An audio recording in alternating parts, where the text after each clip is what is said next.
Les non-dits dans la famille, faut-il tout dire pour être libre?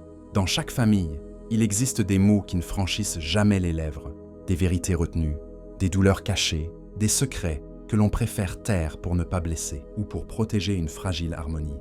On les appelle les non-dits. Ils semblent parfois anodins, mais ils peuvent s'enraciner dans les relations, grandir en silence et finir par peser bien plus lourd que les paroles elles-mêmes. La question est alors, faut-il tout dire pour se sentir libre? À première vue, on pourrait répondre oui, car parler, mettre des mots, c'est comme ouvrir une fenêtre dans une pièce étouffante.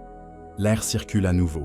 Nommer une douleur ou une injustice, c'est lui enlever son pouvoir d'ombre. Beaucoup de souffrances familiales viennent de ce que l'on tait, des rancunes jamais avouées, des blessures d'enfance ignorées, des vérités sur l'histoire familiale restées dans l'ombre.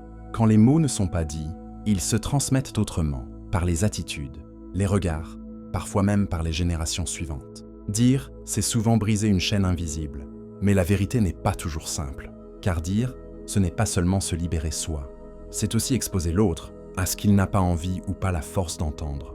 Tout dire, sans discernement, peut aussi devenir une arme. Il ne suffit pas de parler pour se libérer. Encore faut-il que la parole soit juste, au bon moment, adressée avec la volonté d'éclairer plutôt que de blesser. Alors peut-être qu'il ne s'agit pas de tout dire, mais de bien dire. Il y a des silences qui protègent, des non-dits qui relèvent du respect.